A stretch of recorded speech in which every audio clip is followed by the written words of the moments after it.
Guys, magandang tanghali. Simulan natin yung pag-vlog. Grabe na yung eyebags ko guys. Oh. Ito puyat siguro to.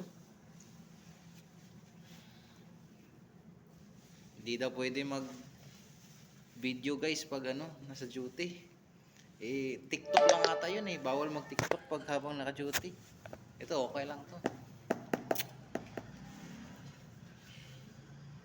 And guys, grabe na nangyayari ngayon. Hindi ko na maintindihan. Ang gulo. Pero yung sigurong walang mga social media, hindi alam yung nangyayari sa politika. Napakagulo. Sa palagay ko, na kay lang yun. Tamba at kay Saldi yung nag-ano nung sa Bicam report. Sila lang yun nag-usap-usap. Wala mang o kaya lahat na lang pumirma nun. Sila na ang nun. Sila yung tawag doon. Sila yung nag-usap-usap para kawawang Pilipinas.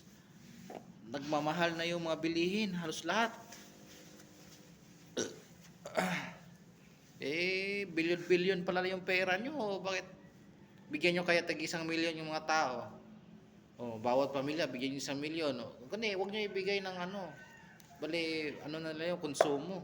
Yan nyo ng pang bayad sa bahay, ganun. Ilibre nyo ng kuryente. Bilyon-bilyon na pala yan wala naman nakikita project yung Yung napaka na kasi ng gobyerno natin. Halos lahat ng politiko gusto lang yumaman, gusto lang maging hayahay ang kinabukasan.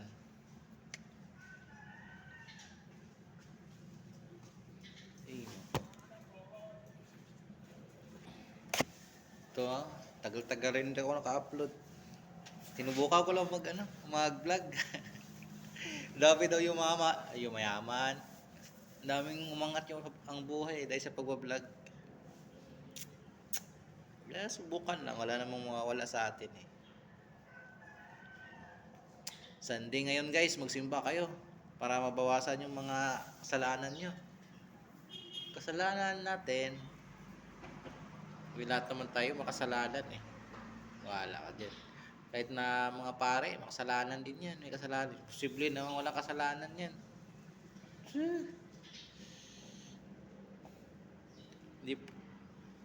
Yan lang guys.